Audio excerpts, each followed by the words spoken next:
Más información en www.uss.cl.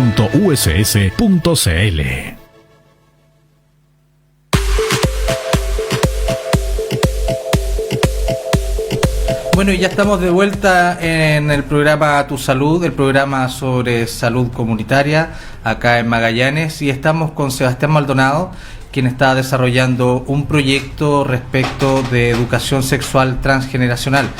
Sebastián, coméntanos, tú en el video decías de que te había sorprendido de alguna forma, que te sentías curioso respecto de cómo los adolescentes abordaban la sexualidad. Dime, ¿qué te llamó la atención de dicha experiencia? Bueno, yo creo que me sentí muy curioso por el nivel de acceso a la información, más que acceso, por la capacidad de ser consciente de la información que ellos tienen respecto a la sexualidad, sobre todo cuando tienes un mundo de internet muy global, muy general, en donde la información es mucha.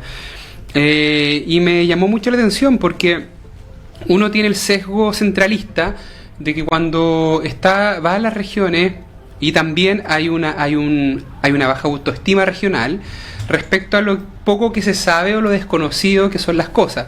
Y hablaba de lo curioso porque me encontré con una sociedad adolescente súper empoderada desde sus derechos, desde sus reivindicaciones sociales, desde su conciencia también de derecho. Encontrarte con adolescentes de 15 años, 16 años, 14 inclusive, de que se declaran en una condición o en una identidad sexual que a ellos los identifica, sobre todo si son, no sé, por ejemplo, algunos se identificaban como intersexuales, pansexuales, y estas son las últimas conceptualizaciones que hemos ido o se han ido trabajando en los últimos años. Entonces lo que te quiero decir es que la sociedad, sobre todo la adolescencia y la juventud acá, salió del binarismo heteronormativo, digamos, o eres heterosexual o eres homosexual, entendiendo que lo hetero y lo homosexual siguen siendo dos polos opuestos de la gran pirámide de la sexualidad. Y la sexualidad, si la miramos desde una pirámide, como dice un psiquiatra norteamericano, que es Kinsey, que establece cuál es el ideal de la sexualidad, en donde la bisexualidad es el ideal máximo del desarrollo sexual humano, digamos, en donde él establece una pirámide, fíjate, una pirámide de la sexualidad en donde pone a la bisexualidad al centro y en los dos polos lo hetero y lo homo. Y dentro de esta pirámide está todo lo otro. Todo lo que confluye. Todo lo que confluye, todo lo que tensiona, todo lo que no entendemos, todo lo que hoy día los padres, los apoderados, los profesores de una etapa generacional les cuesta comprender. Y digo algunos de esa generación porque te recuerdo que el ser de una generación o tener una edad más adulta no te exime de la responsabilidad de saber lo que está pasando en lo social. Entonces cuando te digo que me fui muy curioso porque seguramente hoy día los cabros se están autoeducando, se están autoconvocando entre ellos. Yo creo lo que he conocido acá en Punta Arenas no es el trabajo necesariamente de los docentes, sobre todo con un programa de salud sexual integral que ha tenido muchos sesgos desde el nivel central, desde aquello. Entonces me fui curioso y volví curioso porque siento que hay un capital social muy avanzado acá. Y yo creo que tiene que ver con la influencia también cultural. Yo creo que tiene que ver con que hoy día las fronteras están graficadas solamente en fronteras de distancia, porque hoy día un cabro puede estar jugando un juego online con otro de Japón, digamos, y se van permeando las culturas. Entonces me satisface gratamente el saber que hoy día hay un capital social, intelectual y bastante avanzado. Entonces, ¿sabes la pregunta que me hago yo? ¿Los adultos estamos a la altura de lo que hoy día ya nuestros cabros ya saben? Exacto. Ahora que estamos entrando a un proceso político muy interesante, ¿la clase política está en sintonía con los adolescentes? ¿La tiene clara? Exacto. Entonces hoy día, como esa pregunta la tiene clara, ¿te acuerdas que antes a los adolescentes se la hacía? Hoy la tienen clara. Hoy día yo creo que es una... Se invirtió, es una interpelación. Es más, yo creo que hoy día, si no empezamos a emparejar la cancha de conocimientos en la clase política que toma decisiones, en los adultos, los profesores, no vamos a estar en sintonía.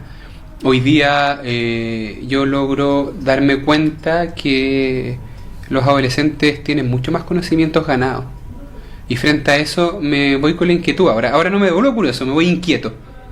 Sobre todo con si los políticos, los adultos, los padres, los apoderados, ¿están a la altura de lo que realmente hoy día los cabros necesitan? Es una buena pregunta. Por supuesto, entonces partamos por dilucidar quizás algunos temas que quizás los adultos no la tenemos tan clara, pero según lo que tú apreciaste en terreno, los más jóvenes sí la tienen. Por ejemplo, que hay cierta confusión entre dos conceptos, una que es identidad de género y la otra que es orientación sexual. Sí, ese es un tema bastante interesante, porque la identidad de género tiene que ver con tu rol en la sociedad, tiene que ver con tu identificación. De hecho, celebramos con las comunidades de la diversidad sexual hace un par de semanas atrás la ley de identidad de género, por ejemplo, que viene a reconocer tu identidad dentro de esta sociedad, porque la orientación sexual radica netamente en la conducta, en tu orientación, tu deseo. Ahora, si tu identidad sexual va de la mano con tu orientación en un contexto heteronormado, bien. Por ejemplo, tu orientación sexual es hacia las mujeres y tu identidad de género es un hombre cisgénero o heterosexual, digamos, que es como lo más socialmente aceptado. Pero cuando hablamos de una orientación que es netamente conductual, que tiene que ver con el deseo versus la identidad, no necesariamente van a estar conectados unos con otros. En sencillo, la identidad es como yo me siento, cómo me identifico y cómo soy parte de un contexto.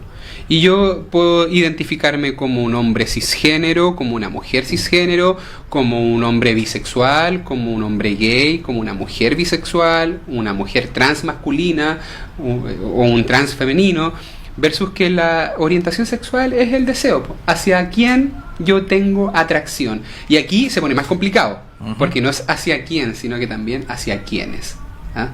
Y eso es lo que hoy día, en los sectores más conservadores de opinión pública, los tiene tensionados. Porque te recuerdo que lo privado es lo privado, y lo público es lo público. Lo público no se puede meter en lo privado. Por lo tanto, los planes de educación de salud sexual integral deberían aspirar a proveer el máximo de información posible a la ciudadanía para que la ciudadanía sea autónoma en la toma de decisiones. No instalar un solo enfoque. Lo que te quiero decir es que si hay gente que es partidaria de un celibato, bien, es parte.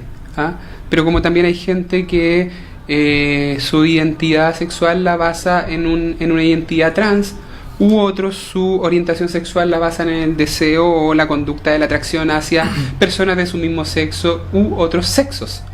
Porque también entramos en otro plano mucho más diverso, los sexos. Históricamente crecimos entendiendo de que había sexo hembra y macho, y no, también está el intersexo.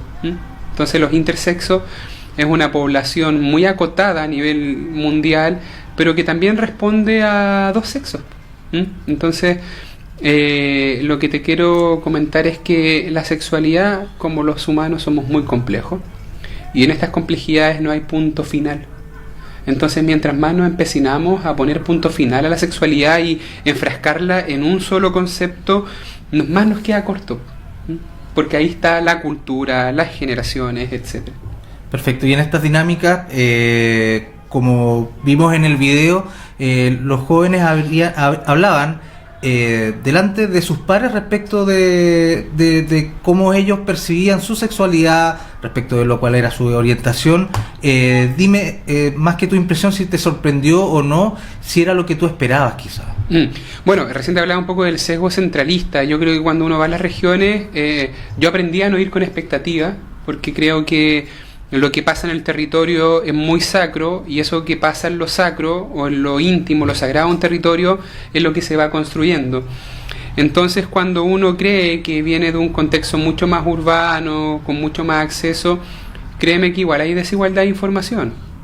Entonces, venir a Punta Arenas y aprender de esta construcción colectiva a mí me invita también a entender de que hay que promover el autocuidado personal, individual y comunitario.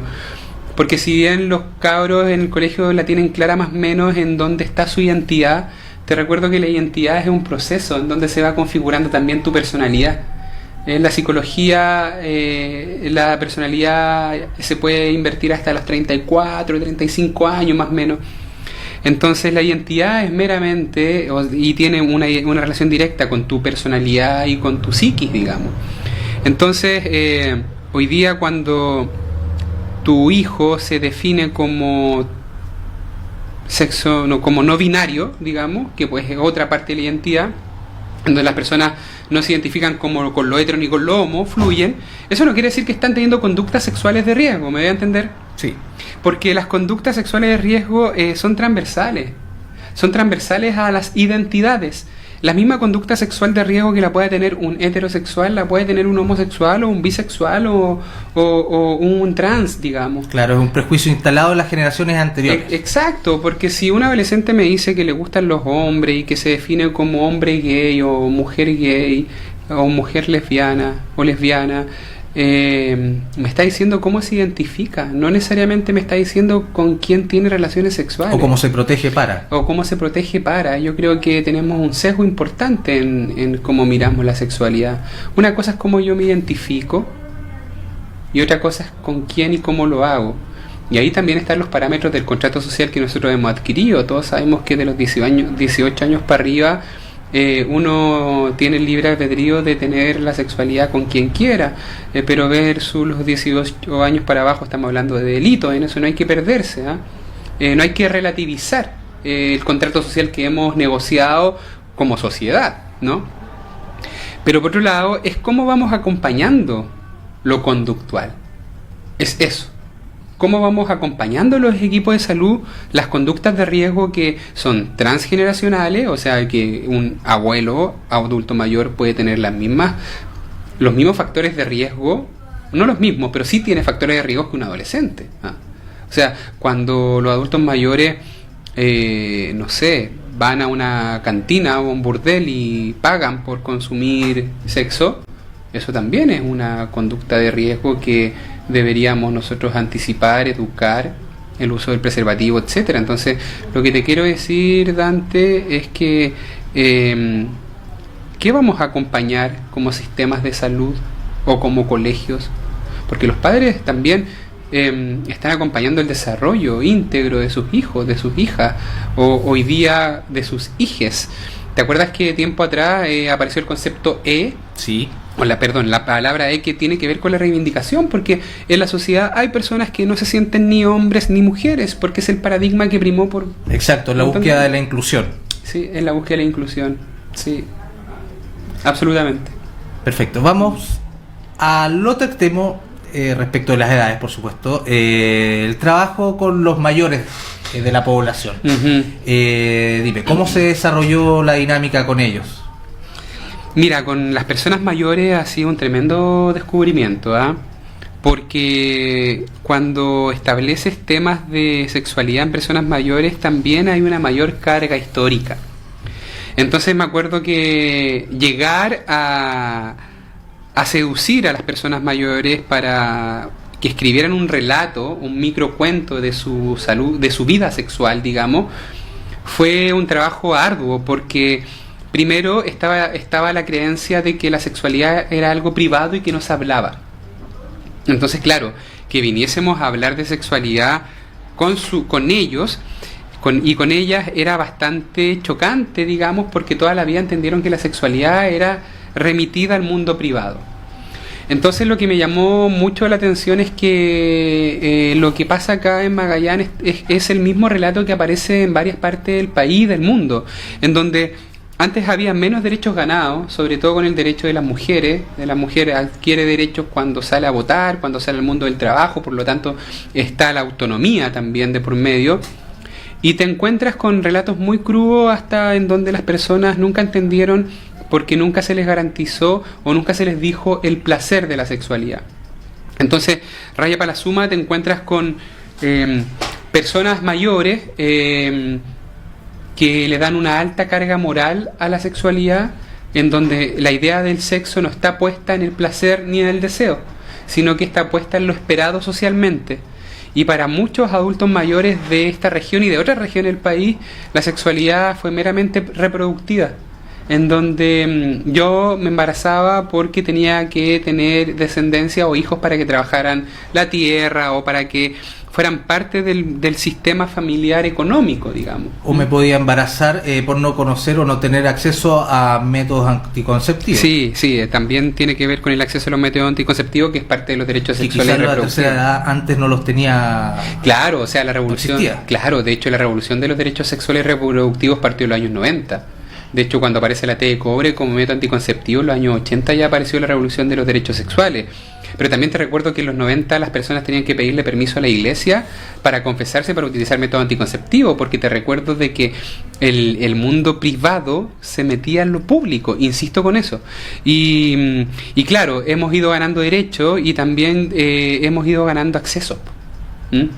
Entonces hoy día claramente el goce, el placer, el disfrute, el deseo, no es algo que tienen instalado los adultos mayores. Mira, yo creo que vamos a llegar a una sociedad íntegra cuando en los mismos consultorios tengamos lubricantes, Viagra para los adultos mayores, porque la sexualidad es transversal.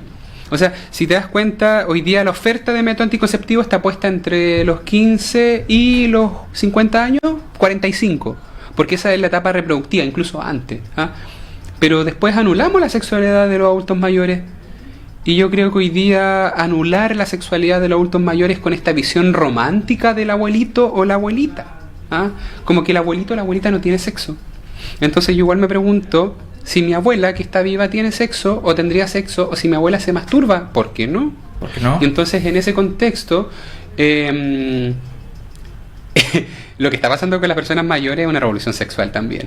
Por Sí, supuesto. sí. No, y las generaciones presentes que ahora son adultos, en pocos años más van a ser adultos mayores y van a llegar con otro tipo de conductas, con otra mirada, con otro tipo de información. Sí, así es. De hecho, hay sociólogos que hablan de que lamentablemente los cambios sociales tienen que darse cuando las generaciones van muriendo. Van desapareciendo. Van desapareciendo, Sí, por sí. supuesto. Sí, pero eso no quita de que te encontráis con personas mayores o abuelas acá en Punta Arenas que tienen todas las ganas de volver a aprender, a desaprender, fíjate. Te encontráis con abuelas que quieren desaprender lo que aprendieron toda su vida. Y hoy día los sistemas de salud tenemos que promover justamente lo que ellas quieren aprender. Y es el goce, el autoconcepto, el tocarte, tu cuerpo, en la sexualidad, en geriatría y sexualidad, digamos, hay un concepto que se utiliza que tiene que ver con el deseo anulado.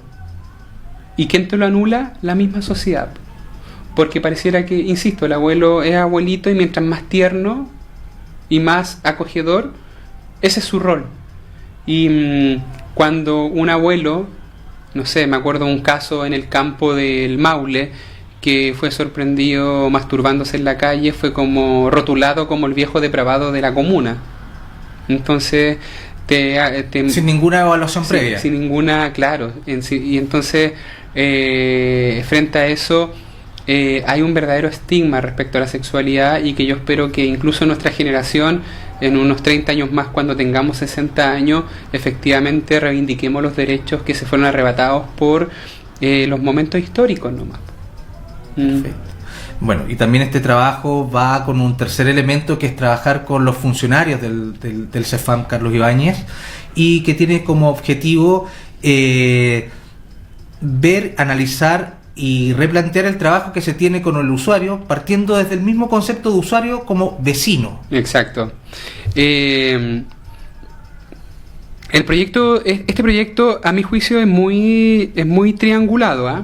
Porque están dos generaciones, adultos y adolescentes, y está el eje fundamental del proceso de salud y enfermedad, que son los funcionarios de la salud.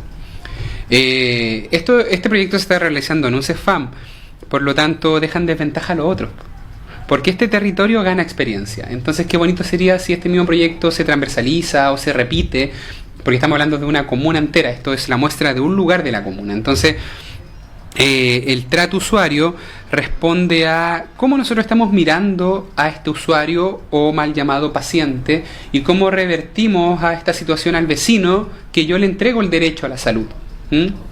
Entonces, fíjate que la discusión de la sexualidad es propia de las sociedades modernas que han ganado derechos. Yo he tenido la fortuna de conocer países que son muy pobres, y en donde en el discurso público no está puesta la sexualidad, porque estos países están preocupados de comer, de otras necesidades más básicas. Entonces nosotros tenemos que reconocer una fortaleza de que nuestra sociedad está hablando del bienestar sexual porque hemos avanzado en derechos, hemos avanzado en un montón de otras cosas. Pero al margen de eso, los equipos de salud tienen que estar súper claros, que no le dan un beneficio, le dan el derecho a la salud, que no le dan el condón al adolescente porque es para que se cuide, sino más bien le entregan el legítimo derecho al autocuidado. Entonces, una cosa es hablar de usuarios que usan el sistema y otra cosa es de hablar de vecinos y vecinas que vienen al sistema a buscar su derecho o a recoger o a que le entreguen su derecho en salud. Por supuesto. Entonces, se puede concluir que este trabajo tenía dos ejes, que era el trabajo propio con dos comunidades, jóvenes, adultos mayores, llevar y tratar de confluir ambos saberes y hacérselo llevar a los funcionarios del CEFAM para que ellos pudiesen tener un desempeño adecuado y dar satisfacción a sus demandas a nivel sexual. Sí, o sea, en este caso a nivel sexual, pero igual en la formación con los funcionarios fue un poco más íntegra, más profunda en todas las aristas. La salud sexual es una arista de la salud, pero también era levantar los conocimientos prácticos territoriales y llevarlo a al mismo centro de salud en donde ellos pudiesen entender cómo la población lo está mirando. Y esto es posible cuando tú tienes un tercero imparcial, pues cuando viene otro de otro lado a poder un poco modular esa historia. Entonces, desde ahí los equipos de salud también tienen que estar en sintonía. Yo creo que los proyectos se construyen desde los actores que confluyen en la comunidad. Entonces hoy día claramente es un proyecto muy parejito, muy redondito que nos invita a todas a una reflexión, porque también es divertido, porque esto también interpela a los propios funcionarios de salud, que uno cumple un rol de funcionario de salud de 8 a 5, pero también es parte de la comunidad y también es vecino de la comunidad. Perfecto. Sebastián, bueno, veo que este tema da para mucho más, pero tengo entendido que este proyecto aún no ha concluido. ¿Cuándo sigue? Bueno, ahora en marzo volvemos ya a cerrar el proyecto y ahí ya estaríamos lanzando a fines de marzo, lo más probable, el libro de los conocimientos sexuales que hay en la comunidad de Punta Arenas, desde el relato de los adultos mayores. Yo creo que va a ser un libro muy potente que nos va a ayudar a todos nosotros a problematizar esto y también acercarnos a las comunidades de la diversidad sexual. Acá en Punta Arenas hay muchas comunidades de la diversidad sexual, están pasando cosas muy interesantes a nivel de la sociedad civil y yo creo que a este proyecto le faltó la cuarta pata, que es la sociedad civil, pero de las organizaciones de la diversidad sexual. Yo creo que eso lo hubiese hecho muy compacto. Pero siempre hay segundas oportunidades y segundas vueltas. Entonces, el día de mañana sería potente involucrar a la sociedad civil organizada en materia de salud sexual y reproductiva, a las mujeres que están organizadas, a las diversidades, a las trans, a los gays, a las comunidades de la diversidad sexual. Porque hoy día, como en conclusión, estamos haciendo una verdadera revolución social, sociocultural, basada en los derechos autónomos de cada uno y cada una de nosotros. Interesante, Sebastián. Esperamos seguir sabiendo respecto de cómo se va desarrollando este proyecto. Muchas gracias por estar esta tarde con nosotros y a ustedes, estimados auditores, los dejamos invitados para que en la próxima semana volvamos a juntarnos en una nueva emisión de tu programa Tu Salud. Hasta entonces. Polar Comunicaciones, radio, televisión e internet presentó Tu Salud, un programa en verano al servicio de la comunidad. Conduce el periodista